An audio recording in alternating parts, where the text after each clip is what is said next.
एक प्यार का नगमा है, मौजों की रवानी है।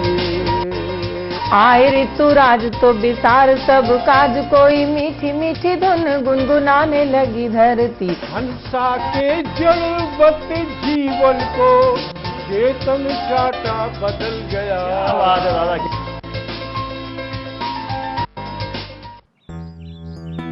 सर, बिटिया रानी ड्राइवर के साथ भाग गई। भाग गई? जी, भाग गई। अरे कोई बात नहीं, उसे तो बचपन से भागने का शौक है। सतमोला खाओ, कुछ भी पचाओ।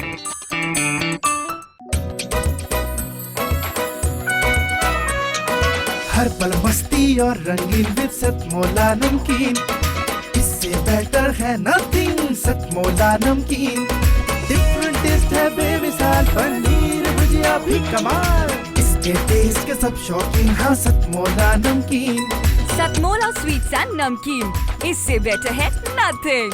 हाँ सतमोला नमकीन। सीएम साहब, हमारे 30 विधायक अपोजिशन पार्टी में चले गए। अब आप सीएम नहीं रहे।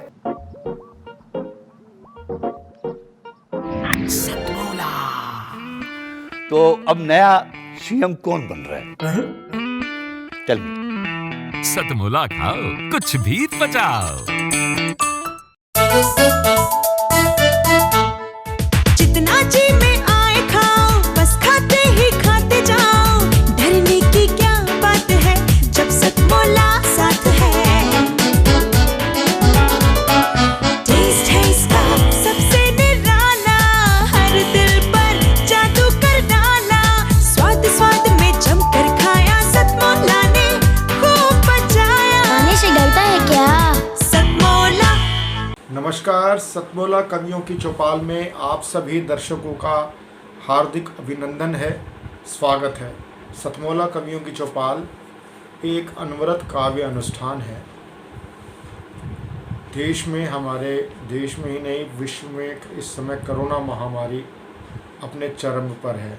ये जो चौथी वेव लहर आई है, वह एक तरह से कह सकते हैं कि किसी भी प्रकार से अपना, जिस प्रकार से अपना अधिक से अधिक अपना रौद्र रूप दिखा सकती है, वो कोरोना दिखा रहा है। इसके बावजूद भी हम साहित्यकार, सभी कवि बंधु अपने अपने काव्य धर्म, साहित्य धर्म में लगे हुए हैं। अपनी रचनाओं के माध्यम से सकारात्मकता हम अपने समाज को देने का प्रयास कर रहे हैं। तो सतमोला कवियों की चौपाल भी उसमें अपना एक संविधा, अपनी आहुति प्रत्येक रविवार को डालता आ रहा है। आज भी हम इस कोरोना संकट काल नहीं, बल्कि कोरोना का ये जो काल है, बहुत कुछ हमें सीखने की भी प्रेरणा देता है।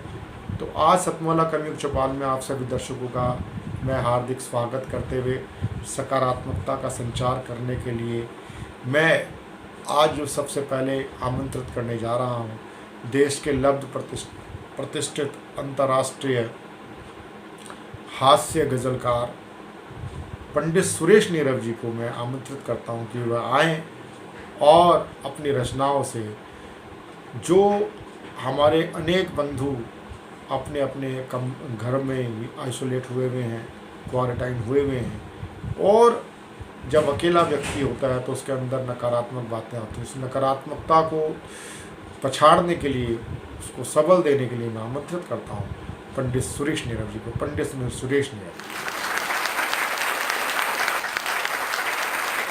नमस्कार, मैं पंडित सुरेश नीरव सतमोला के इस कवि सम्मेलन के माध्यम से हिंदुस्तान और हिंदुस्तान के बाहर जितने भी लोग इस चैनल को देखते हैं, उन सबको नमस्कार करता हूँ। प्रवीण आर्य जी का मेरे पर बड़ा प्रेम है, ये मुझे बुलाते रहते हैं।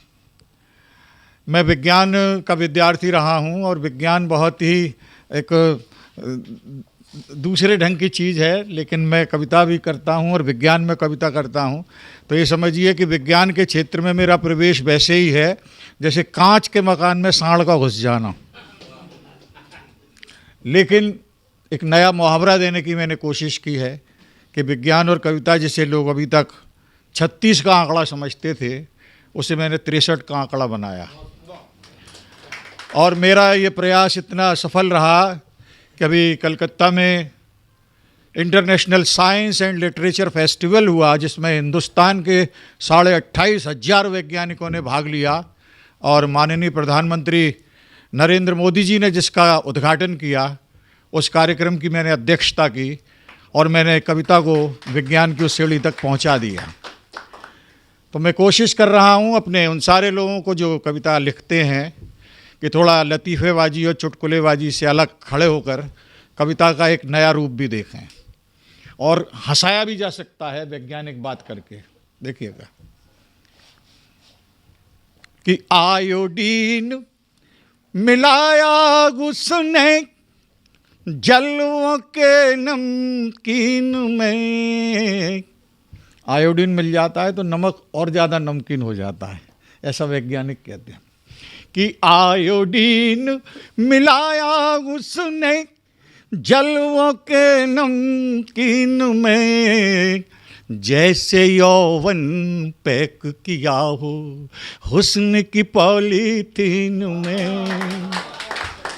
आयोडीन मिलाया उसने जलों के नमकीन में, जैसे यौवन पैक किया हो हुस्न की पॉलीथीन में। अजनबी जी, पावर हाउस चालू देखा हमने हर एक हसीन में। पावर हाउस चालू देखा हमने हर एक हसीन में। हाई वोल्ट का करंट लगा तो औंधे गिरे जमीन में। जोर जोर से आए झटके। एटॉमिक स्ट्रक्चर इलेक्ट्रॉन और प्रोटॉन से बनता है, इसको देखिए आज से मैं कैसे कहता हूँ। जोर जोर से आए झटके, विस्फोटक माहौल हुआ। जोर जोर से आए झटके, विस्फोटक माहौल हुआ। इलेक्ट्रॉन प्रोटॉन मिले हैं कॉलेज की कैंटीन में। जोर जोर से आए झटके, विस्फोटक माहौल हुआ। इलेक्ट्रॉन प्रोटॉन मिले हैं कॉलेज की कैंटीन में। और एक वैज्ञानिक कवि किसी की खूबसूरती की तारीफ कैसे करेगा कि अस्पताल सा बदन तुम्हारा। 5 स्टार हॉस्पिटल्स हैं आजकल तो। अस्पताल सा बदन तुम्हारा, सांसें सुंदर नर्सों सी। अस्पताल सा बदन तुम्हारा, सांसें सुंदर नर्सों सी। मैं मरीज एक लावारिस सा, दुबका हूँ दूरबीन में। मैं मरीज एक लावारिस सा, दुबका हूँ दूरबीन में। ग्लूकोज जो इश्क का मिलता, हुस्न हरा हो जाता है। ग्लूकोज जो मिले इश्क का, हुस्न हरा हो जाता है। बड़ी केमिकल पावर देखी नखरों की प्रोटीन में। बड़ी केमिकल पावर देखी नखरों की प्रोटीन में। और आज की कविता और मंच की स्थिति को एक संकेत में कहता हूँ। फ्यूज बल्ब सा चेहरा लेकर, फ्यूज बल्ब सा चेहरा लेकर, डस्टबिन में सो जाओ। फ्यूज बल्ब सा चेहरा लेकर, डस्टबिन में सो जाओ, गधे मंच पर दौड़ रहे हैं अब घोड़ों की जीन में, गधे मंच पर दौड़ रहे हैं अब घोड़ों की जीन में।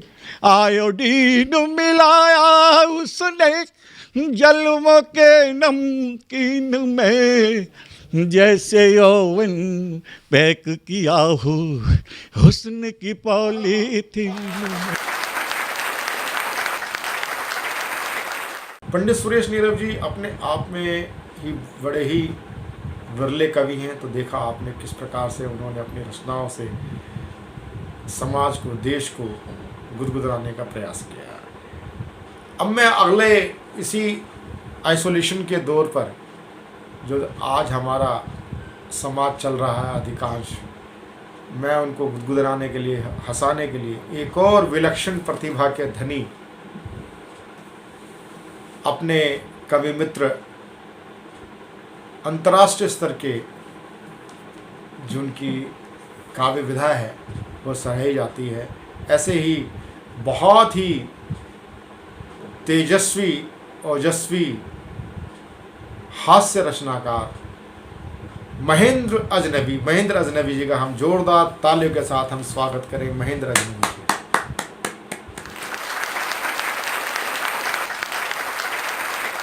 सतमोला कवियों की चौपाल में मैं यहाँ सभी उपस्थित नवांकुर कवि और जो पुराने कवियों का बहुत बहुत स्वागत करता हूँ। मैं प्रवीण भाई का बहुत बहुत आभारी हूँ कि उन्होंने इस कार्यक्रम को 16 साल निरंतर चलाया है। किसी भी काव्य अनुष्ठान के लिए ये बहुत बड़ी उपलब्धि है। एक बार तालियां बजाएं उनके लिए, इस बात के लिए। मुझे कहा गया है कुछ कविताएं सुन, पहले तो आप सबसे निवेदन करता हूं मेरे स्वागत में दोबारा जोरदार तालियां बजाएं। तालियां इसलिए बजवा रहा हूं क्योंकि बाद में भरोसा नहीं है। एक दो छोटी छोटी कविताएं आपको सुनाऊंगा, पसंद आएंगी ठीक है, नहीं तो 3-4 और सुनाऊंगा। बहुत मन से आप लोग सुन रहे हैं, बहुत अच्छा लग रहा है आपके बीच आकर के। पहले छोटी छोटी 3-4 कविताएं सुनाता हूं। हम कवि लोग जो लिखते हैं, और कवि व्यंग सबसे अच्छा वो होता है जो अपने खुद के ऊपर लिखा जाए। एक दो छोटी कविताएं इसी बात को लेकर कि सड़क पर दौड़ते हुए एक आदमी को हमने रोककर पूछा कहाँ, बोला आत्महत्या करने। मैंने कहा इतनी सी बात, तो मैं तुम्हारे बहुत काम आ सकता हूँ, तुम्हें अपने साथ किसी कवि सम्मेलन में ले जा सकता हूँ। मैंने कहा इतनी सी बात, तो मैं तुम्हारे बहुत काम आ सकता हूँ, तुम्हें अपने साथ किसी कवि सम्मेलन में ले जा सकता हूँ। वह बोला बस बस रहने दीजिए, यह जुर्म मत कीजिए, आपको मालूम है मैं आत्महत्या करने क्यों जा रहा हूँ। बात यह है कि मैं अभी भी तो एक कवि सम्मेलन से छूट कर आ रहा हो जाता है। एक और छोटी सी कविता इसी बात को लेकर कि एक शाम एक शहर में मच रही थी भागम भाग, जैसे हो जंगल की आग। सभी लोग भाग रहे थे, पता नहीं क्यों भाग रहे थे। मैंने एक भागते हुए को रोककर पूछा, भैया सभी लोग शहर छोड़कर भाग रहे हैं, ऐसा क्या यहाँ पर गजब होने वाला है। वह बोला तुम भी भाग चलो, पता नहीं आज रात को यहाँ कवि सम्मेलन होने वाला है। एक और छोटी सी कविता आप तक पहुँचाता हूँ। हमारे एक मित्र ने हमसे एक दिन कहा, अजनबी जी किसी दिन हमारे घर आओ, हमारे किराएदारों को अपनी 3-4 कविताएं सुनाओ। मैंने कहा भाई मुझे किस उपलक्ष्य में कविताएं सुनाना है। वह बोला बात दरअसल यह है, मुझे अपना मकान खाली करवाना है। बहुत मन से आप लोग सुन रहे हैं। हर जगह कवियों को इतने अच्छे ढंग से नहीं सुना जाता भाई साहब। कहीं कहीं तो हमें ऐसे उखाड़ने वाले लोग मिलते हैं। कवि अपनी कविता की एक लाइन पढ़ता है, सुनने वाले इतने उस्ताद दूसरी लाइन अपनी तरफ से। बिल्कुल सच्चा किस्सा बता रहा हूँ। हमारे पड़ोस में एक कवि सम्मेलन चल रहा था। एक नए कवि आए, आते ही उन्होंने कविता की एक लाइन पढ़ी, बोले मेरी मम्मी ने कुत्ते का एक पिल्ला पाला। तभी श्रोताओं में से खड़ा हुआ बोले और उसे मंच पर छोड़ दिया। ये हंसने की बात नहीं थी, ये कविता मैंने नहीं सुनाई थी, किसी और ही कवि ने सुनाई थी, यहाँ पर भी नहीं है। पर इस तरह की दिक्कतें अक्सर हमारे साथ आती रहती हैं। हमारे एक गीतकार एक जगह गीत पढ़ने खड़े हुए, धरा बेच देंगे, गगन बेच देंगे, तभी पब्लिक में से एक खड़ा हो गया, बोले भैया ये बता दे फिर कहाँ रहेंगे जब सारी चीज़ें बेच दो। और अभी तो मैं पिछले दिनों जेल में गया, आप लोग आश्चर्य ना करें, वहाँ कवि सम्मेलन था, जेलर महोदय ने कवि सम्मेलन करवाया था और ये सोच के करवाया था कि शायद कैदियों की सज़ा में थोड़ी बहुत कमी रह गई है। बोले इसलिए ना सबको कविताएं सुनवाई जाएं।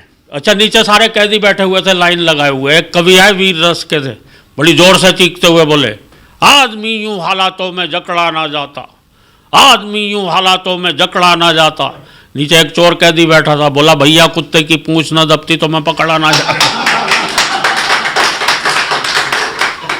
तो हमें तो ऐसी जगह जाकर के भी कविताएं पढ़नी पड़ती हैं। बहुत मन से आपने सुना है। अच्छा देखिए, कवि की एक मजबूरी होती है, उसे कोई कवि बहुत संवेदनशील होता है। आप सभी यहाँ पर संवेदनशील लोग बैठे हुए हैं, बहुत संवेदनशील होता है। उसे कोई ठीक से सुन ले, उसकी कविता ठीक से सुन ले तो उसे अच्छा लगता है। अच्छा, कोई सुने नहीं भाई साहब, उसे मायूसी सी होती है। अच्छा, सुने भी नहीं, साथ में हूट भी कर दे तो भाई साहब उसका दिल टूट सकता है। उसका असर मतलब इतना समय उसका दिमाग तक पर असर पड़ सकता है। मैं सही बता रहा हूँ, ऐसा मेरे साथ एक जगह हो चुका। पब्लिक ने मुझे इतनी बुरी तरह से हूट किया, इतनी बुरी तरह से हूट किया कि सीधा असर मेरे दिमाग पर पड़ा, मेरी याददाश्त चली गई, मुझे भूलने की बीमारी लग गई। अभी मैं कुछ कह रहा था यहाँ पे तो जब मुझे भूलने की बीमारी लगी तब मैंने एक कविता लिखी, वो कविता आप तक पहुँचा रहा हूँ। एक बार तालियां बजाकर मन में, जितने मन से आप सुनेंगे उससे दुगने मन से मैं आपको सुनाने की कोशिश करूंगा कि एक कवि सम्मेलन में श्रोताओं ने इस कदर हूट कर डाला कि हाथ से मेरी यादों का निकल गया दिवाला। तब से बिना निमंत्रण के ही हर प्रोग्राम में पहुंच जाता हूं। हालत इतनी खराब है, जहां भी लोगों की भीड़ जुटी दिखती है कवि सम्मेलन समझकर घुस जाता हूं। आज भी मैं यहाँ स्टूडियो में इसी लिए आया हूँ कि यहाँ पे देखा मैंने, हालत इतनी खराब है, जहां भी लोगों की भीड़ जुटी दिखती है कवि सम्मेलन समझकर घुस जाता हूं। कभी तो अपने स्कूल जाकर बच्चों को कविताएं सुनाने लगता हूं, कभी मंच से ही श्रोताओं को हिस्ट्री पढ़ाने लगता हूं।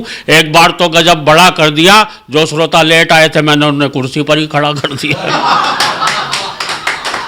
अपने बिगड़े हालात का ज्यादा बयान क्या करना है, मुझे यह भी ध्यान नहीं रह पाता कितनी देर पढ़ना है। एक जगह तो मैं पढ़ता गया 1 घंटा 1.5 घंटा, श्रोता बोर हो गए। मैंने बाद में सबसे माफ़ी मांगी, मैंने कहा माफ़ करना दोस्तों, आज मेरे हाथ में घड़ी नहीं थी। एक श्रोता खड़ा होकर बोला पीछे कैलेंडर लगा हुआ था, वही देख लेता।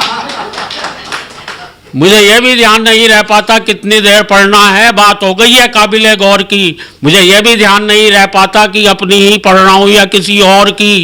पूरे दिमाग में हेरा फेरी है कि जब कोई और पढ़ता है और जमता है, तब लगता है यार ये कविता तो मेरी है।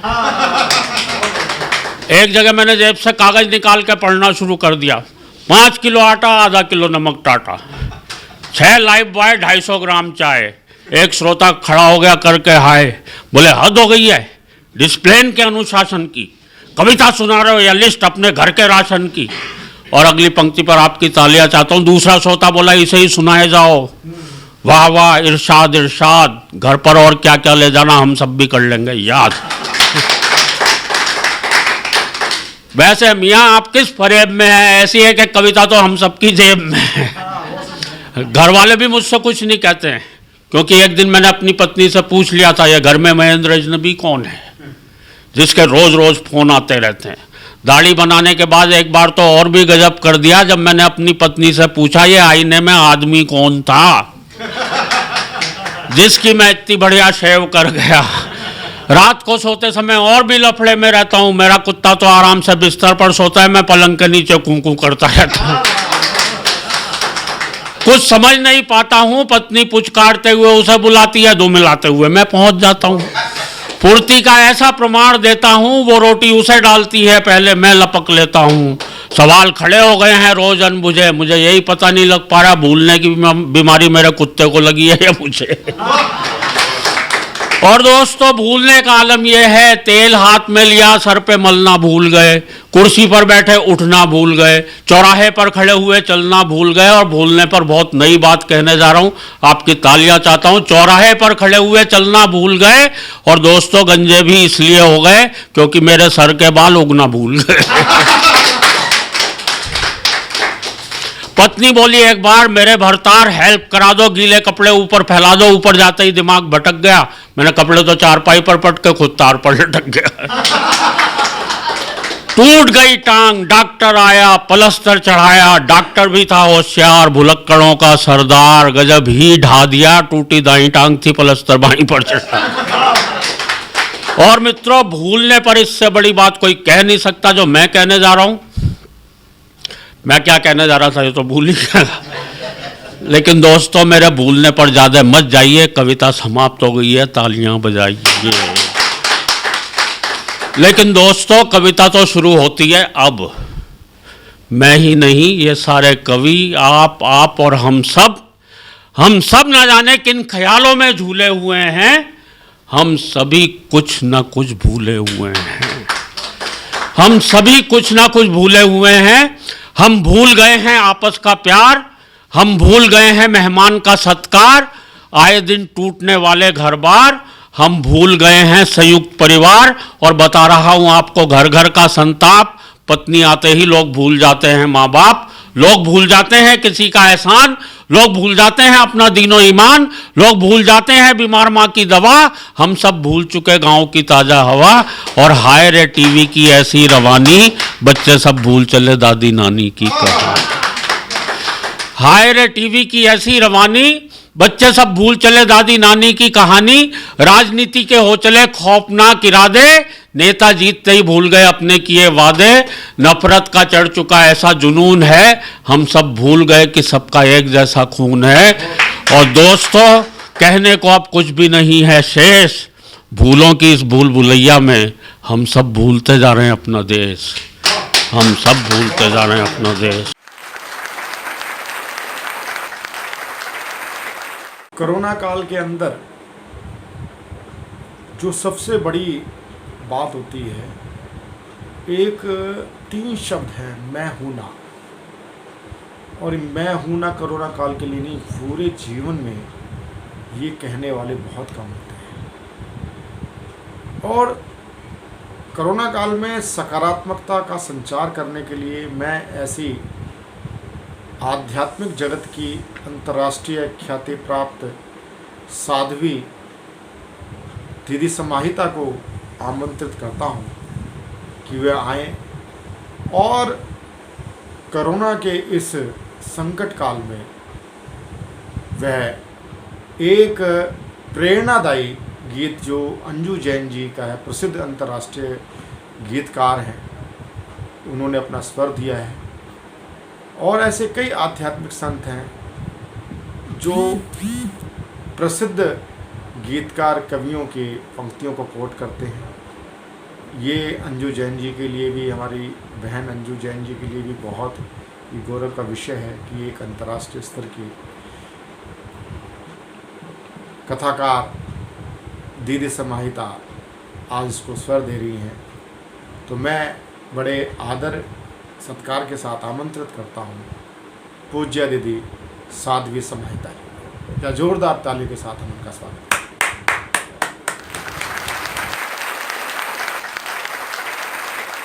आए हुए सभी वरिष्ठ कवियों को मैं नमन करती हूँ, आपकी लेखनी को नमन करती हूँ। आपकी लेखनी में वो ताकत है जो देश का भविष्य बदल सकती है, जो देश के समस्त प्रकल्पों को नव आकार दे सकती है, नव सृजन कर सकती है, भारत के भाल को पूरे विश्व के मानचित्र में ऊंचा कर सकती है। ये आपकी लेखनी में ताकत है। मैं हमेशा कवियों के लिए एक बात कहती हूँ कि कवि की कलम पैनी धार चाहिए। जो प्रयास हमारे आर्य जी ने किया है, निश्चित रूप से नवोदित कवियों को एक श्रेष्ठ मंच देने की ये परिकल्पना साकार रूप ले रही है सतमोला कवियों की चौपाल के माध्यम से। सतमोला कवियों की चौपाल एक ऐसा कार्यक्रम है जिसमें विभिन्न देश, प्रदेश, प्रांत से आए हुए नवोदित ऐसे कवि जो कभी सोच भी नहीं सकते थे कि हमें इतने श्रेष्ठ श्रोता मिलेंगे और इतना श्रेष्ठ मंच मिलेगा। उनको एक नव मंच देने का ये सफल प्रयास पिछले 2 वर्षों से चल रहा है और इस कार्यक्रम को खूब सराहा गया है। बहुत सारे जो नवोदित कवि हैं, नवांकुर हैं, वो अपनी कविता का सुनियोजित तरीके से प्रस्तुतिकरण कर पाते हैं और अपने आप को धन्य महसूस कर पाते हैं और राष्ट्र को भी एक संदेश दे पाते हैं। तो मैं आए हुए सभी कवियों, कवयित्री बहनों को नमन करती हूँ, आपके श्रेष्ठ कार्य को नमन करती हूँ। कवियों के लिए मेरा एक संदेश है, पूरे भारतवर्ष को या विश्व में भी जहाँ भी हमारे कवि हैं, उन सभी प्रवासी बंधुओं को भी संदेश देती हूँ कि कवि की कलम पैनी धार चाहिए, अरि मुंड हो कलम कटार चाहिए। कवि की कलम पैनी धार चाहिए। अब उस वक्त का, उस समय का अब और इंतज़ार करने की आवश्यकता नहीं है। वो सही समय, वो सही परिस्थितियाँ यही हैं। अगर अभी नहीं तो कभी नहीं। तो कवि की कलम पैनी धार चाहिए, अरि मुंड हो कलम कटार चाहिए। कवि की कलम पैनी धार चाहिए, अरि मुंड हो कलम कटार चाहिए। गढ़ सके जो श्रेष्ठ चिंतन चरित्र को, गढ़ सके जो श्रेष्ठ चिंतन चरित्र को, लेखनी का वार बार बार चाहिए, लेखनी का वार बार बार चाहिए। तो आपकी लेखनी में वो 2धारी तलवार भी है और वह परिवर्तन का सृजन करने का एक संकल्प भी है। तो अपनी लेखनी का सही प्रयोग करें। मैं हमेशा अपने मंचों से हमारी परम आदरणीय अंजू जैन जी, उनकी कविता पढ़ती हूँ क्योंकि वो बहुत प्रेरक है। वो ऐसे लोग जो निराशावादी हो गए या हताश हो गए या किन्हीं परिस्थितियों के आगे जो घुटने टेक देते हैं। स्वामी विवेकानंद जी ने कहा था कि परिस्थितियाँ तब तक पीछा करेंगी जब तक आप परिस्थितियों के सामने छाती चौड़ी करके नहीं खड़े हो जाओगे। जब तक पीछे भागोगे परिस्थितियाँ पीछा करेंगी। तो मैं कहना चाहती हूँ कि जो ऐसे जो कवि हैं जिनके जीवन में बार बार प्रयास करने पर भी निराशा आती है, सफलता नहीं मिलती, या ऐसे जो लोग हैं पूरे भारत के कोई भी किसी भी क्षेत्र के लोग हैं जो सफलता का प्रयत्न तो करते हैं पर सफलता नहीं मिलती और वो निराशा में के गहरे अंधकार में चले जाते हैं। पर ऐसा नहीं करना चाहिए। कोई भी विफलता इस बात को तय करती है कि सफलता का प्रयास पूरे मन से नहीं किया गया है। तो 2 पंक्तियां हैं जो कहती हैं, हौसला अगर हुआ तो कुछ भी किया जा सकता है। तो उनके बाद मैं कविता रखूंगी। तो जो पंक्तियां हैं वो आप सभी सुनिएगा। आप सभी यहाँ पर श्रेष्ठ कवि बैठे हुए हैं, तो आपके सम्मुख बोलना तो ऐसे ही है जैसे सूरज को दीपक दिखाना, परंतु फिर भी मैं प्रयास करती हूँ। हमारी अंजू जैन जी की ही पंक्तियाँ हैं ये। है यकीन हमको कि हम और निखर जाएंगे, है यकीन हमको कि हम और निखर जाएंगे, है यकीन हमको कि हम और निखर जाएंगे। हौसला देख के तूफान ठहर जाएंगे, हौसला देख के तूफान ठहर जाएंगे। है नहीं खौफ हवाओं की शरारत का हमें। देश में जो ये उथल पुथल मची हुई है उन पर ये पंक्तियां बिल्कुल सीधा संकेत करती हैं। है नहीं खौफ हवाओं की शरारत का हमें, है नहीं खौफ हवाओं की शरारत का हमें। हम नहीं ताश का एक घर जो बिखर जाएंगे, हम नहीं ताश का एक घर जो बिखर जाएंगे। मैंने हमेशा एक बात कही कि ऐ हवा जरा खुद को आजमा के दिखा। ये आंधी तूफान अंधड़ ये तो चलते रहेंगे, पर दिए जलाने वालों को रुकना नहीं है, ज्ञान के श्रेष्ठ दीपक जलाते रहना है। तो कहा ऐ हवा जरा खुद को आजमा के दिखा, सुना है बहुत चराग बुझाती है, एक जला के दिखा। तो अंधेरा लाने वाले लोग कभी प्रकाश नहीं कर सकते।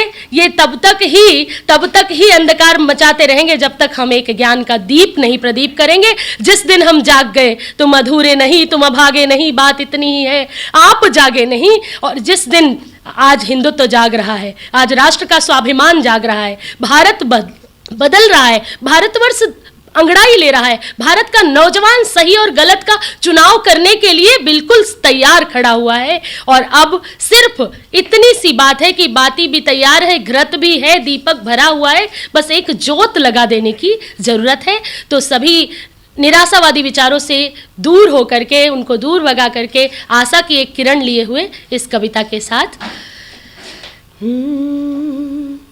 माना जीवन में आंसू है, हंसना हंसाना क्यों छोड़े। ये कविता सभी को बहुत प्रेरणा देगी, जो आंसुओं में, अश्कों में डूबते हुए दिखाई दे रहे हैं, उन सब के लिए प्रेरित करने वाली रचना है। माना जीवन में आंसू है, हंसना हंसाना क्यों छोड़े। माना जीवन में आंसू है, हंसना हंसाना क्यों छोड़े। पीड़ा बढ़ जाने के डर से प्रीत निभाना क्यों छोड़े। पीड़ा बढ़ जाने के डर से प्रीत निभाना क्यों छोड़े। माना जीवन में आंसू है, हंसना हंसाना क्यों छोड़े। कितनी घोर निराशा हो पर आशाएं गाया करती। कितनी घोर निराशा हो पर आशाएं गाया करती। पतझड़ में भी सघन बदलियां कभी कभी छाया करती। पतझड़ में भी सघन बदलियां कभी कभी छाया करती। पतझड़ आ जाने के डर से फूल खिलाना क्यों छोड़े। पतझड़ आ जाने के डर से फूल खिलाना क्यों छोड़े। माना जीवन में आंसू है, हंसना हंसाना क्यों छोड़े। माना जीवन में आंसू है, हंसना हंसाना क्यों छोड़े। अगला जो बंद है वो बहुत ही प्रेरणादायी है। एक हंसी भारी पड़ती है, आंसू कितना हो खारा। एक हंसी भारी पड़ती है, आंसू कितना हो खारा। अंधकार सजदा करता है, दो मुट्ठी हो उजियारा। अंधकार सजदा करता है, दो मुट्ठी हो उजियारा। आंधी तूफानों के डर से, आंधी तूफानों के डर से दीप जलाना क्यों छोड़े। आंधी तूफानों के डर से दीप जलाना क्यों छोड़े। माना जीवन में आंसू है, हंसना हंसाना क्यों छोड़े। माना जीवन में आंसू है, हंसना हंसाना क्यों छोड़े। पूरे भारतवर्ष के युवाओं के लिए बहुत प्रेरक पंक्तियां होंगी जो मैं अगली पंक्तियां कहने जा रही हूं। जो अगला बंद है उसमें पूरी बात कह दी गई कि जीवन एक सफ़र है लेकिन मंजिल का पता नहीं।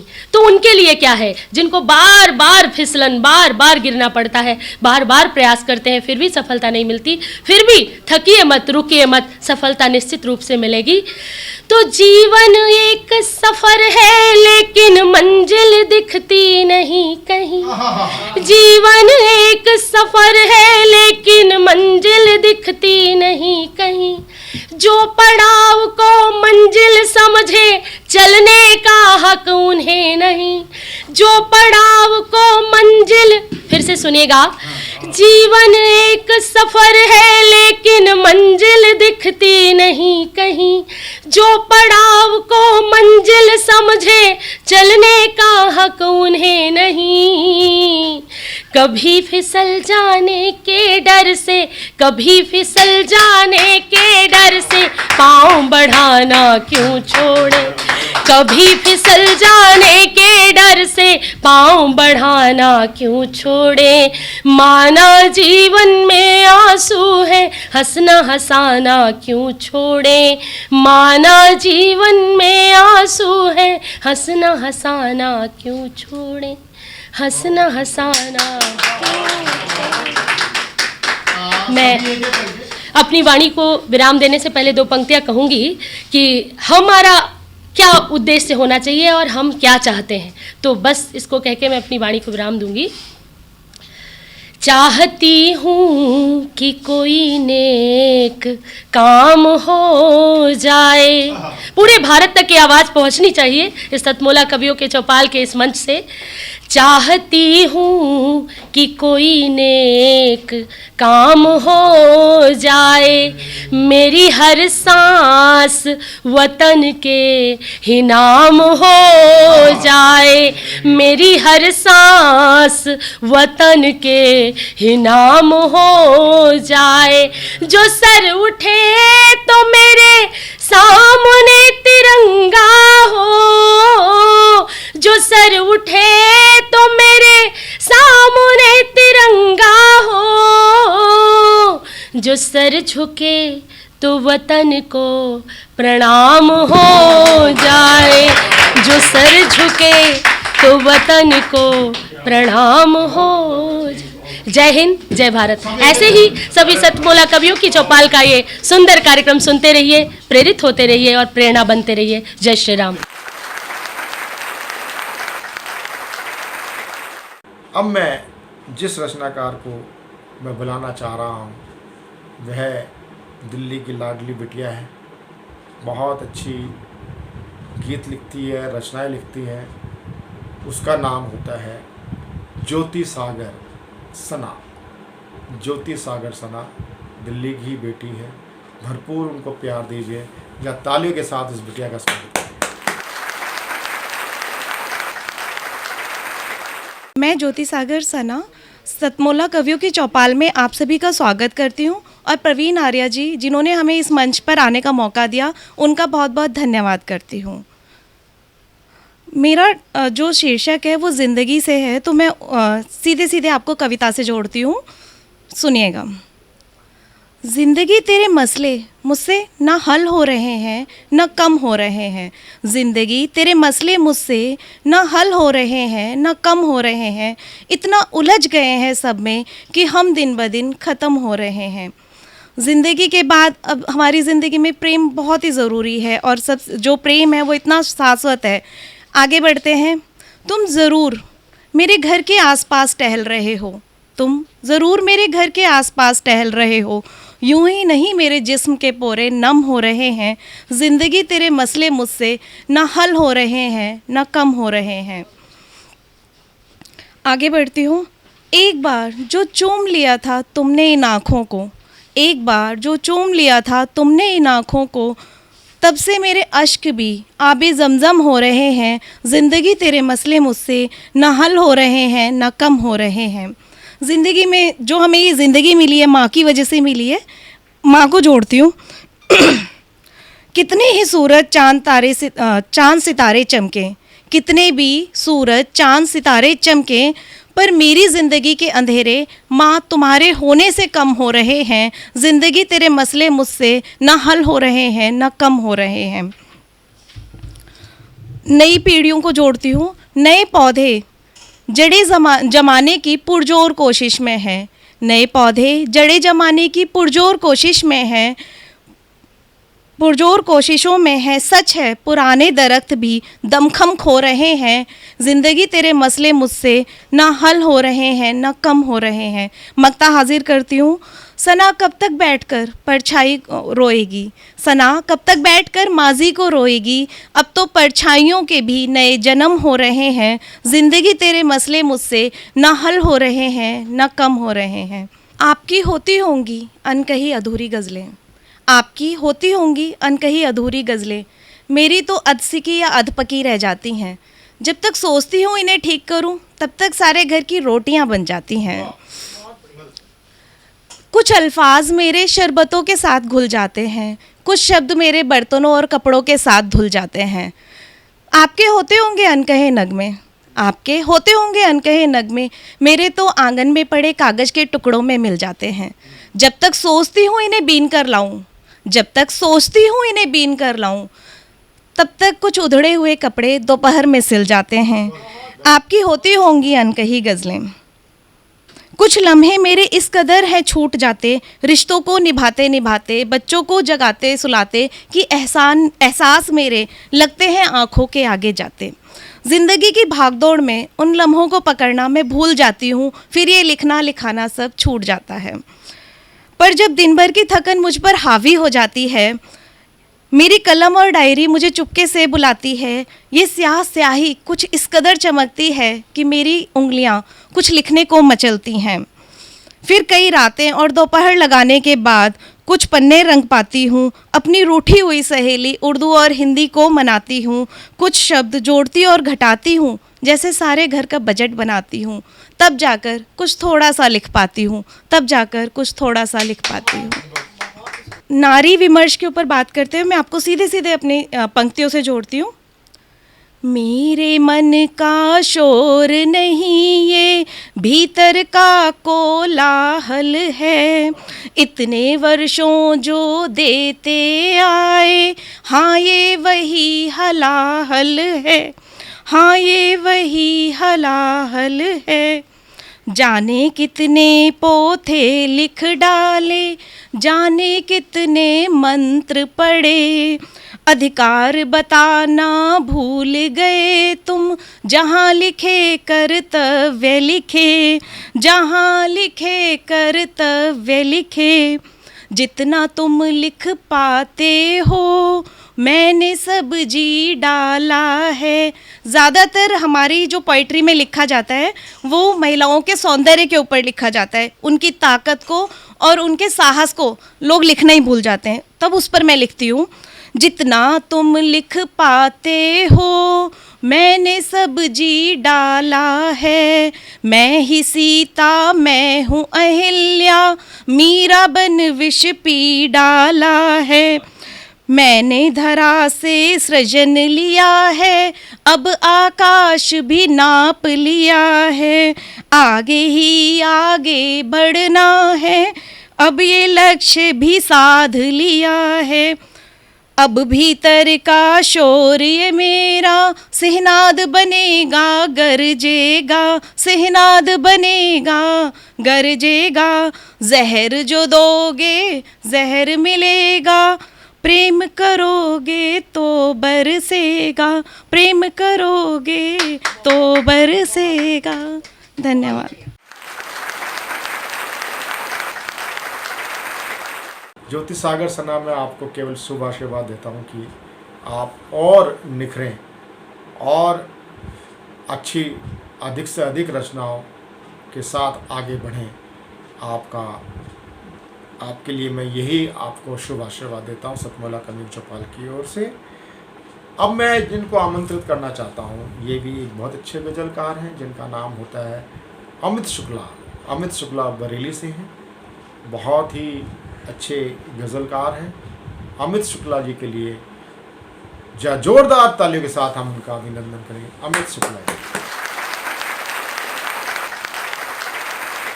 साहित्य से जुड़े हुए सभी लोगों को मैं प्रणाम करता हूँ। एक गज़ल मैं आपके सामने पेश करता हूँ। मेरा बो रहबल मेरा बो हमदम, मेरा बो रहबल मेरा बो हमदम, मुझे है क्यों कर मिटा रहा है।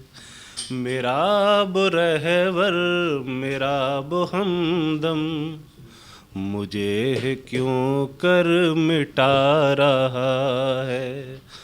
जफ़ाएं करता है रात दिन और जफ़ाएं करता है रात दिन और फरेबी मुझको बता रहा है। मेरा रहबर मेरा हमदम, मुझे पलट कर कभी न देखा, मिला अचानक किसी सफ़र में। मुझे पलट कर कभी न देखा, मिला अचानक किसी सफ़र में। फना हुए हैं उसी के खातिर, फना हुए हैं उसी के खातिर, वही ही नजरें चुरा रहा है। करे सितम या फना करे वो, करे सितम या फना करे वो, या मेरे हक में सजा करे वो। उसे बुरा मैं कहूँ तो कैसे, कभी जो मेरा खुदा रहा है। नहीं हमारी सुनी हो सिसकी, तो वक्त बीता बता ही देगा। लिपट के रोए थे कैसे कैसे, लिपट के रोए थे कैसे कैसे, निशान भी तक बता रहा है। मैं कश्मकश में हूँ देख कर ये, अजीब हलचल है मेरे मन में। हमें दिखाई थी राह जिसको, वो रास्ते से हटा रहा है। अमित शुक्ला जी के बाद हम अगले कवि को लेंगे। अभी लेते हैं एक छोटा सा अल्प विराम। आइसोलेशन में है, आपको आयुर्वेदिक काढ़ा बताया होगा, आपको कई तरह की चीज़ें बताई होगी। ऐसे सतमोला कवियों की चौपाल के कई ऐसे प्रोडक्ट्स हैं जो आयुर्वेदिक हैं, जैसे सतमोला की गोलियाँ। अगर आपका पाचन क्रिया में कोई दिक्कत है तो सतमोला की गोली, चटपटी गोलियों से छुटकारा पाइए। आपको अगर क्या नाम विटामिन सी चाहिए तो लेमन पानी पीजिए, लेमन पानी के फ्लेवर में भी आपको मिलेगा। अगर आपको कुछ अपने शरीर में एनर्जी करनी है तो पनीर भुजिया आप खाइए। तो लेते हैं अभी छोटा सा अल्प विराम। आप आइसोलेशन में हैं या स्वस्थ हैं, जो भी हैं स्वस्थ रहें, सुखी रहें, आनंद से रहें। और अभी हम आते हैं छोटे से अल्प विराम के बाद सतमोला कवियों की चौपाल में। सतमोला कवियों की चौपाल। जितना जी में आए खाओ, बस खाते ही खाते जाओ। डरने की क्या बात है जब सतमोला साथ है। टेस्ट है इसका सबसे निराला, हर दिल पर जादू कर डाला। स्वाद स्वाद में जमकर खाया, सतमोला ने खूब बचाया। खाने से डरता है क्या? सतमोला। सर, बिटिया रानी ड्राइवर के साथ भाग गई। भाग गई? जी भाग गई। अरे कोई बात नहीं, उसे तो बचपन से भागने का शौक है। सतमोला खाओ, कुछ भी पचाओ।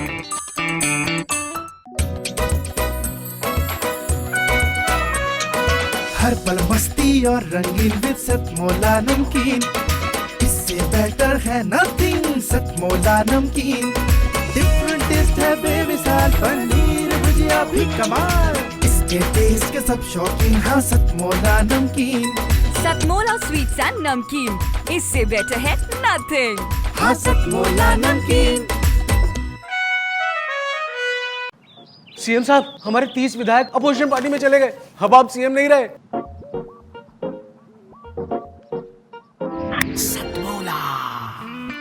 तो अब नया सीएम कौन बन रहा है? Tell me. सतमोला खाओ, कुछ भी पचाओ।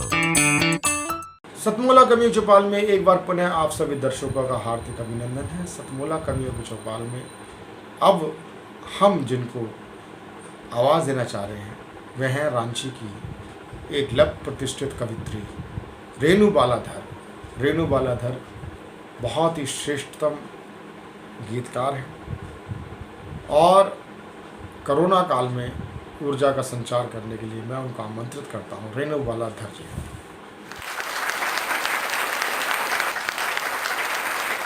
नमस्कार, मैं रेणु बालाधर आपके सामने एक गीत प्रस्तुत कर रही हूँ।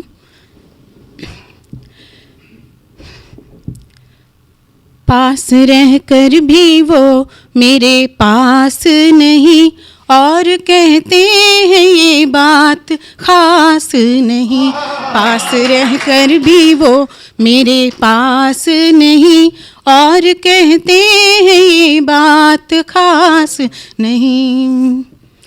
लहरें अठ खेलियाँ करती मन के अंदर, भावनाओं का तूफान भरा समंदर।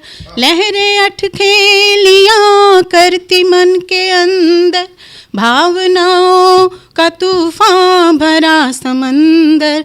लहरें गिनते रहे, भाव उठती रही, उनकी आँखों में पर कोई प्यास नहीं। पास रहकर भी वो मेरे पास नहीं, और कहते हैं ये बात खास नहीं। यूँ तो हम उन पे जान छिड़कते हैं, वो भी मुझको ही जाने जा समझते हैं। यूँ तो हम उन पे जान छिड़कते हैं, वो भी मुझको ही जाने जा समझते हैं। जान जाएंगे जब वो हकीकत को, जान निकल जाएगी ये एहसास नहीं। पास रहकर भी वो मेरे पास नहीं, और कहते हैं ये बात खास नहीं। यूँ खुद ही हमने निभाई है ये दूरियां, हाय कहना सकूं क्या थी मजबूरियां। खुद ही हमने निभाई है ये दूरियां, हाय कहना सकूं क्या थी मजबूरियां। वो सितमगर बनी और जुल्म कर गए, चोट गहरी मगर एक निशान नहीं।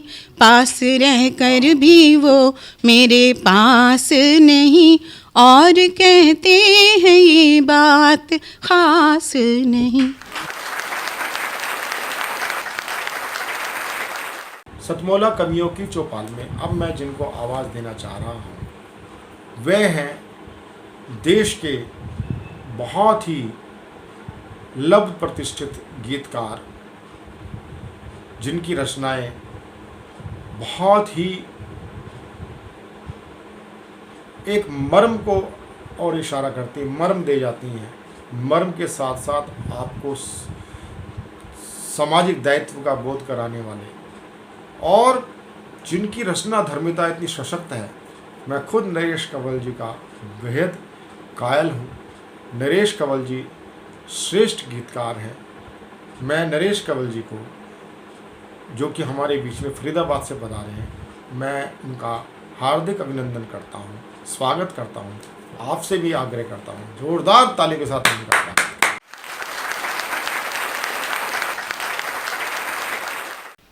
लीजिए कुछ FSM पेश कर रहा हूँ, फ्री स्टाइल मुक्तक। जब फ्री स्टाइल डांस हो सकता है, फ्री स्टाइल कुश्ती हो सकती है, आजकल फ्री स्टाइल लाइफ स्टाइल है, तो फ्री स्टाइल मुक्तक पेश कर रहा हूँ। धन्यवाद। पहला मुक्तक पेश कर रहा हूँ कि पूरी कायनात में आदमी की औकात है एक पानी का बुलबुला। पूरी कायनात में आदमी की औकात है एक पानी का बुलबुला, और बात ऐसे करता है कि समुंदर खरीद लेगा। धन्यवाद। पूरी कायनात में आदमी की औकात है एक पानी का बुलबुला, और बात ऐसे करता है कि समुंदर खरीद लेगा। आजकल का तो साहब आदमी व्यापारी बना हुआ है कि मान लो खरीद भी लिए तूने सातों समुंदर, मान लो खरीद भी लिए तूने सातों समुंदर, क्या करेगा उनका, किसको बेच लेगा। धन्यवाद। दूसरी दो लाइनें पेश कर रहा हूँ आपकी नज़र में, लीजिए ध्यान दीजिएगा। वो आए मेरी मज़ार पर, वो आए मेरी मज़ार पर, ये कवि की कल्पना है। वो आए मेरी मज़ार पर, बोले बंदा तो ठीक था, वो आए मेरी मज़ार पर, बोले बंदा तो ठीक था, कुछ और ठीक रहता तो पूरा निचोड़ लेते। धन्यवाद। अगली 2 लाइनें पेश कर रहा हूँ, ध्यान दीजिएगा कि साजिशें रची जाती हैं, साजिशें रची जाती हैं हमारे तुम्हारे गांव में, साजिशें रची जाती हैं हमारे तुम्हारे गांव में, खुदा के दरबार में सिर्फ मोहब्बत होती है। साजिशें रची जाती हैं हमारे तुम्हारे गांव में, खुदा के दरबार में सिर्फ मोहब्बत होती है। ये चालाकियाँ गुस्ताखियाँ नीचे की बातें हैं, वहाँ तो बस रहमत ही रहमत होती है। ये अगले 2 लाइन, कलाकार कोई भी हो, चाहे आप कवि कहें, शायर कहें, पोएट कहें, पेंटर कहें, कोई भी कलाकार, ये खुश मिजाज होते हैं कलाकार, तो हंस हंस के बात करते हैं। इसी पे 2 लाइन देखिएगा मेरी।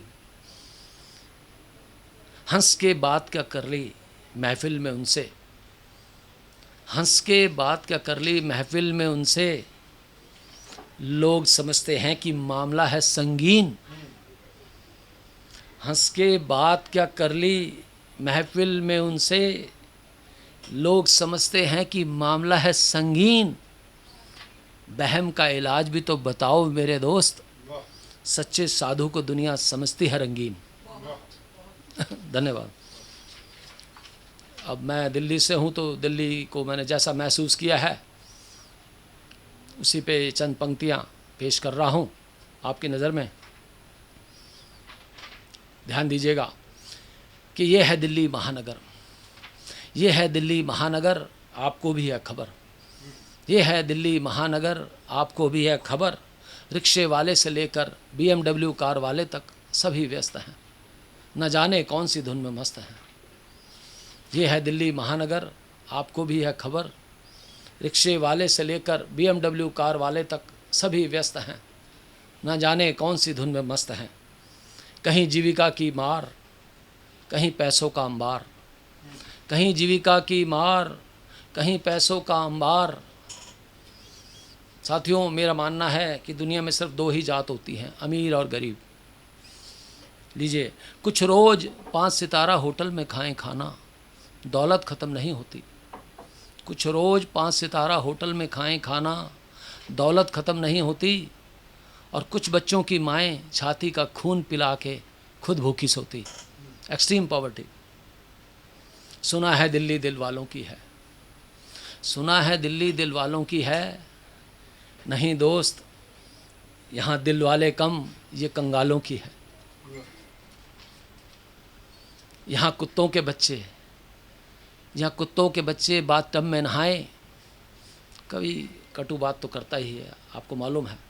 यहाँ कुत्तों के बच्चे बाथटब में नहाएं और इत्र लगाकर इसी कार में घूमने जाएं, और इंसान के बच्चे पानी को तरसते जाएं। यहाँ पड़ोसी पड़ोसी को देखकर जलते हैं, यहाँ पड़ोसी पड़ोसी को देखकर जलते हैं। क्या बताऊं दोस्त, कई लाख लोग तो यहाँ कूड़ेदान पे पलते हैं। यहाँ पड़ोसी पड़ोसी को देखकर जलते हैं। क्या बताऊं दोस्त, कई लाख लोग तो यहाँ कूड़ेदान पे पलते हैं। आगे देखिए कि यहाँ प्रदूषण से सिर्फ फेफड़े ही नहीं, दिल भी हो गया काला। यहाँ प्रदूषण से सिर्फ फेफड़े ही नहीं, दिल भी हो गया काला। कोई किसी का नहीं रखवाला। रात 10 बजे के बाद घर औरत अकेली जाए, गहने और इज्जत घर छोड़ जाए। रात 10 बजे के बाद घर औरत अकेली जाए, गहने और इज्जत घर छोड़ जाए। बस के लिए लंबी लंबी क्यू, पब्लिक ट्रांसपोर्ट का तो हाल आपको पता ही है। बस के लिए लंबी लंबी क्यू, 3 व्हीलर से जाना हो तो पहले 2 इंटरव्यू। हर ड्राइवर यहाँ का रंगीला, हर ड्राइवर यहाँ का रंगीला। 24 घंटे में औसतन 8 लोगों की समाप्त होती जीवन लीला। सड़क दुर्घटना में अगर कोई घायल हो जाए, सड़क दुर्घटना में अगर कोई घायल हो जाए, फरिश्ता बनकर शायद ही कोई अस्पताल पहुँचाए। देखो आज का हाल, देखो आज का हाल, दिल्ली वालों की नई चाल। कॉलेज के लड़के लड़कियां देखें ऊंचे ख्वाब, नया फैशन निकला है पीना खूब शराब। नया फैशन निकला है पीना खूब शराब। टाइम नहीं है यार, सबका यही है तकिया कलाम। टाइम नहीं है यार, सबका यही है तकिया कलाम। गलती से घर आ जाए मेहमान, खिसक जाएंगे धीरे से कह के ज़रूरी काम। टाइम नहीं है यार, सबका यही है तकिया कलाम। गलती से घर आ जाए मेहमान, खिसक जाएंगे धीरे से कह के ज़रूरी काम। अंतिम लाइन है कि अपने मतलब को गले लगाएं, अपने मतलब को गले लगाएं, नहीं दूर से राम राम। मर रही मानवता यहाँ, बस पैसे को ही सलाम, बस पैसे को ही सलाम। थोड़ा लीक से हटकर, थोड़ा लीक से हटकर कुछ तो करो श्रीमान, तभी आप कहलाओगे एक अच्छे इंसान, तभी आप कहलाओगे एक अच्छे इंसान। धन्यवाद।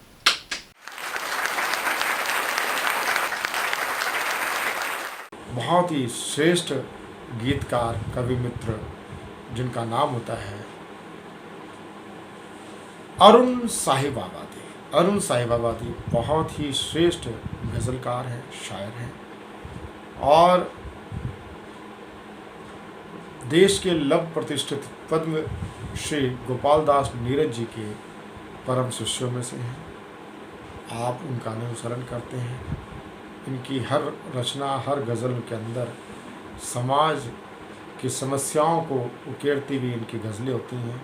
केवल इनका काम समाज की समस्याओं को उकेरना ही नहीं, इनकी अंतिम जो गज़ल का बंद होता है उसके अंदर ये गीत का जो बंद होता है उसमें ये समाधान भी देते हैं। तो ऐसे शायर को मैं आमंत्रित करता हूँ श्री अरुण सागर।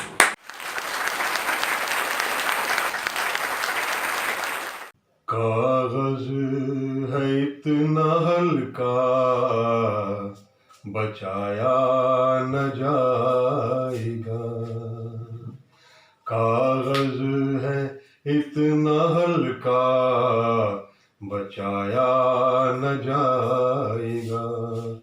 ये गहरा रंग इससे छुड़ाया न जाएगा, कागज है इतना हल्का बचाया न जाएगा। टूटा है एक ताज महल इस जमीन पर, टूटा है एक ताज महल इस जमीन पर। अब इस जगह पे कुछ भी बनाया न जाएगा, कागज है इतना हल्का बचाया न जाएगा। हाथों से अपने तुमने लगाया है जो शजर, हाथों से अपने तुमने लगाया है जो शजर। पतझड़ में भी वो तुमसे गिराया न जाएगा, कागज है इतना हल्का बचाया न जाएगा। ये गहरा रंग इससे छुड़ाया न जाएगा। पूछा है पहली मर्तबा मुझसे किसी ने हाल, पूछा है पहली मर्तबा मुझसे किसी ने हाल। शायद ये आज मुझसे छुपाया न जाएगा, कागज है इतना हल्का बचाया न जाएगा। ये मुझको देख कर जो चहकने लगा है अब, ये मुझको देख कर जो चहकने लगा है अब। आंगन का पंछी मुझसे उड़ाया न जाएगा,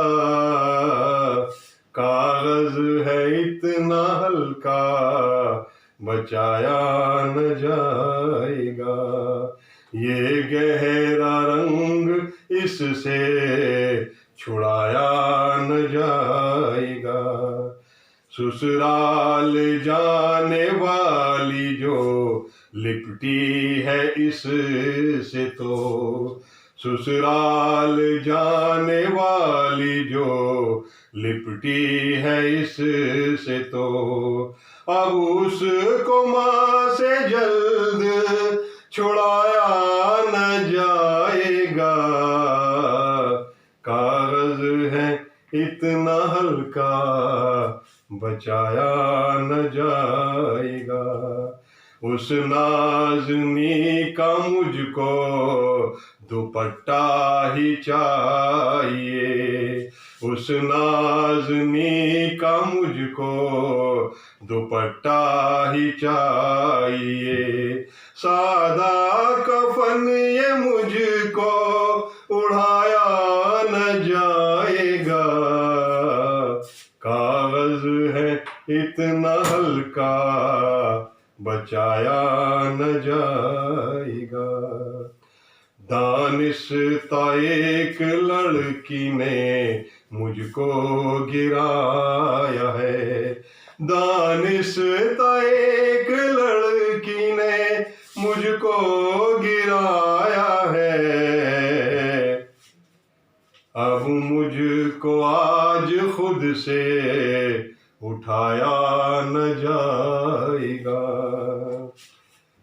अब मुझको पंखा चला के इसको सुखाना पड़ेगा। पंखा चला के इसको सुखाना पड़ेगा। बोसीदा कपड़ा छत पे सुखाया न जाएगा। कागज है इतना हल्का बचाया न जाएगा। कल सुबह आने वाले हैं परदेश से सजन। कल सुबह आने वाले हैं परदेश से सजन। इस रात खुद को मुझसे सुलाया न जाएगा। कागज है इतना हल्का बचाया न जाएगा। शुक्रिया हज़रात। सतमोला कवियों की चौपाल आपको कैसा लगा? इस कोरोना काल में भी हम पूर्ण जीवटता के साथ हम आपको कविताओं के माध्यम से सकारात्मकता आपको देने का प्रयास कर रहे हैं।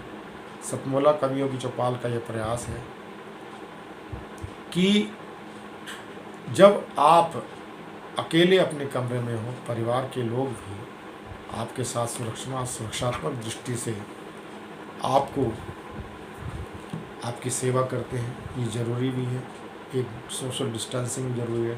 लेकिन सतमोला कवियों की चौपाल और मनोरंजक कार्यक्रम कहीं बाध्य नहीं है आपसे दूरी करने के लिए। आप आइसोलेशन के रूप में अपने कमरे में हो, चाहे आप एकांतवास में हो, ऐसे में अपनी सृजनात्मकता अपनी बनाए रखें, कुछ लिखने का प्रयास करें। ऐसे नामांकुर मित्रों से भी मेरा आग्रह है कि वो अपना कुछ ना कुछ नया लिखते रहें, कुछ ना कुछ नया सृजन करते रहें।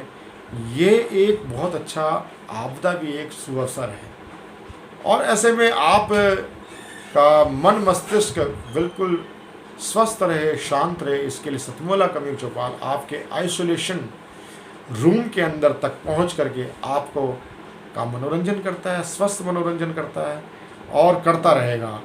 कोरोना हारेगा, भारत जीतेगा, इसी आशा के साथ हम सतमोला कवियों की चौपाल में आपसे विराम लेंगे। लेकिन एक बार मैं आपको बताना चाहूँगा नामांकुर बच्चों के लिए, यदि आप भी हमारे कार्यक्रम में शामिल होना चाहते हैं तो आइए आप हमारे परिवार के सतमोला कवियों की चौपाल के परिवार के आजीवन सदस्य बने और हर 6-6 महीने के अंतराल में आप काव्य पाठ कर पाने का शुभ अवसर प्राप्त करें। इस शुभ अवसर प्राप्त करने के लिए आप स्क्रॉल पर चल रहे नंबर 9711182183 9711182183 पर व्हाट्सएप करें, फ़ोन करें या मैसेज करें। हमारी जो कांटेक्ट टीम है आपसे संपर्क करेगी। तो फिर मैं आपको पूरे देश को, पूरे समाज को मैं विश्वास दिलाना चाहता हूँ, कोरोना हारेगा, भारत जीतेगा, भारत विश्व गुरु बनेगा। इसी आशा और विश्वास के साथ अगले रविवार फिर मिलते हैं सतमोला कवियों की चौपाल में। नमस्कार। नमस्कार दोस्तों, मैं अनिल मित्तल, चेयरमैन सतमोला ग्रुप। मैं जैसे आप सब लोग जानते हैं कि 2004 के अंदर मैंने सतमोला कवियों की चौपाल आरंभ करा परवीन आर्य के साथ मिलके। तो हमारा उद्देश्य दोस्तों यही था कि जो आज ये काव्य पाठ है, जो ये बुद्धिजीवी वर्ग जो ये सुंदर काव्य पाठ हम लोग करते हैं, तो वो धीरे धीरे आज के ज़माने में लुप्त ना होता जाए। जो आज मॉडर्नाइजेशन चल रहा है, जितना टीवी पे हम और भी चीज़ें बढ़ती जा रही हैं, तो ये ना हो कि हमारी पुरानी जो ये एक संस्कार थे, पुरानी सभ्यता थी, कविता पाठ था, वो धीरे धीरे ये लुप्त होता जा रहा था। तो इसीलिए हम दोनों ने मिलकर 2004 के अंदर सतमोला की कवियों की चौपाल आरंभ करी, जिसके अंदर हम ऐसा प्लेटफॉर्म देते रहे हैं जिसके अंदर नए से नए कवि, जो भी कवि काव्य पाठ है उसमें करना चाहे उसका स्वागत करते हैं हम लोग, उन्हें मौका देते हैं नए नए कवियों को। और आप लोगों से यही निवेदन है कि जो भी चाहे आप पहली बार काव्य पाठ करते हैं तो आप सतमोला कवियों की चौपाल के प्लेटफॉर्म पर आएँ, आप लोगों का स्वागत है। उसके अंदर आप अपनी मौलिक कविताओं को सुनाएं, उनके अंदर जो भी कमी होगी तो हमारे पुराने जो एक्सपीरियंस कवि हैं वो उनको सुधारेंगे और आपको और इम्प्रूव करने की कोशिश करेंगे।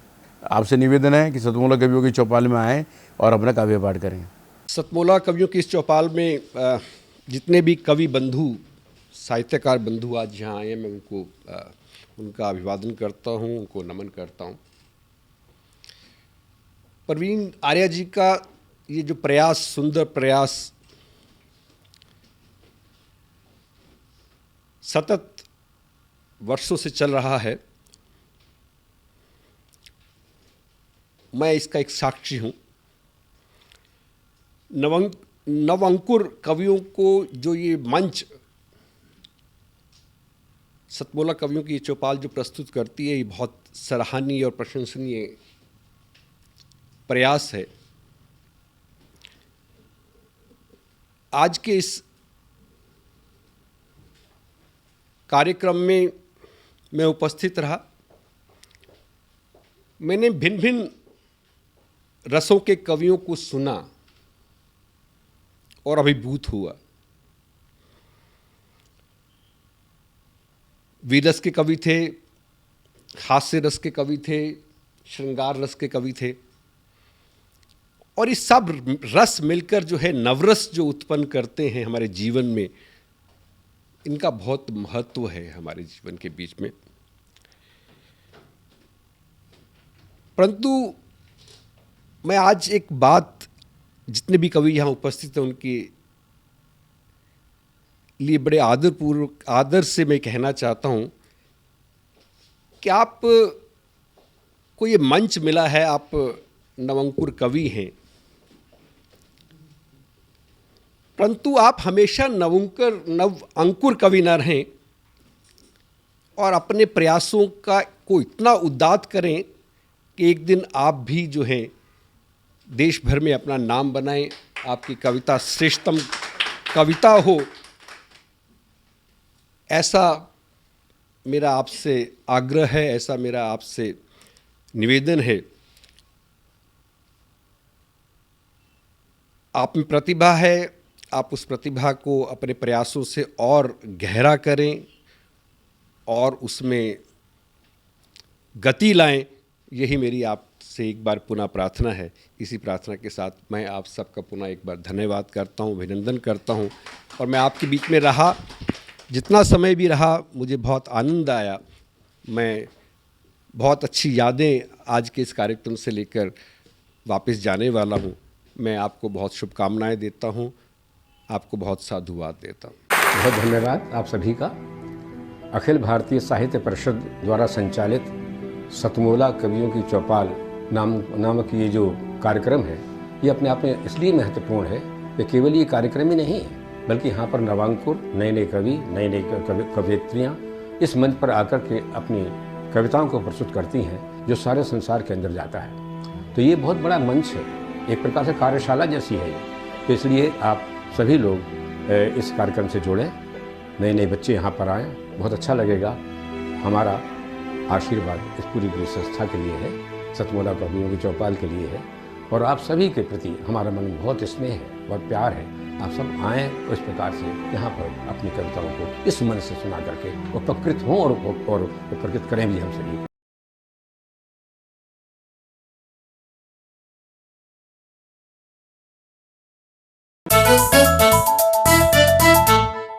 जितना जी में आए खाओ, बस खाते ही खाते जाओ। डरने की क्या बात है जब सतमोला साथ है। टेस्ट है इसका सबसे निराला, हर दिल पर जादू कर डाला। स्वाद स्वाद में जमकर खाया, सतमोला ने खूब बचाया। खाने से गलता है क्या? सतमोला। सर, बिटिया रानी ड्राइवर के साथ भाग गई। भाग गई? जी, भाग गई। अरे कोई बात नहीं, उसे तो बचपन से भागने का शौक है। सतमोला खाओ, कुछ भी पचाओ।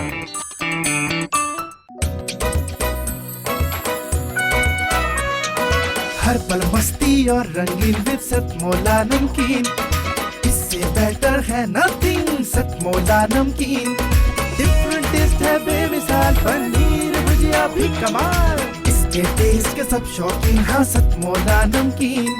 सतमोला स्वीट्स एंड नमकीन, इससे बेटर है नथिंग। हाँ सतमोला नमकीन। सीएम साहब, हमारे 30 विधायक अपोजिशन पार्टी में चले गए। अब आप सीएम नहीं रहे।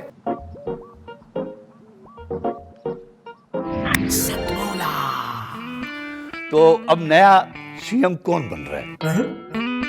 Tell me. सतमोला खाओ, कुछ भी पचाओ।